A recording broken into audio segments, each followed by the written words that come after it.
நான் மட்டும் தான் இப்படி இருக்கேன்னு நெனச்சா, எல்லா பொண்ணுங்களும் இப்படி தான் இருக்காங்க. எல்லார்ட்டயும் சுத்தி இருக்க எல்லா பொண்ணுங்களையும் உளவியல் ரீதியா பார்த்தா, கட்டுன புடவைய ஒரு ஃபங்ஷன்ல கட்டிட்டோம் அப்படின்னா, திரும்பி அந்த புடவைய கட்டுறதே கிடையாது. நானே வந்து அந்த ஒரு புடவைய ரிப்பீட்டே பண்றதில்ல. புதுசு புதுசா தான் எடுத்து கட்டுறேனே தவிர, அந்த பழைய புடவைக்கெல்லாம் வந்து ஒரு இதே வாழ்க்கையே குடுக்காம, அத ஓரத்தில தூங்க வச்சிருக்கேன். அத நெனச்சா எனக்கே கொஞ்சம் என் ஹஸ்பண்டோட நிலைமைய நெனச்சா கொஞ்சம் தர்ம சங்கடமா தான் இருக்கு.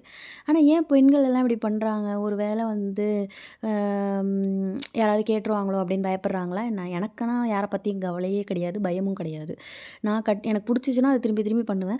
ஆனா இந்த புடவைன்ற வந்துட்டா மட்டும் திரும்பி பண்ண பிடிக்க மாட்டேங்குது. ஆனா, இந்த மாதிரி அடுத்தவன் அத கேட்டுருவானோ, இத கேட்டுருவானோ அந்த மாரி மைண்ட் செட் எனக்கு எப்போதுமே கிடையாது. அதனால எனக்கு ஒரு புடவ புடிச்சிருந்ததுன்னா, அத ரிப்பீட் மோட்ல கட்டிட்டே இருக்கலாம் கெத்தா அப்படின்னு நான் நெனைக்கிறேன். இந்த மாரி நீங்கலாம் யாரெல்லாம் நெனைக்கிறீங்க? அப்படின்னு சொல்லிட்டு கமெண்ட் பண்ணுங்க.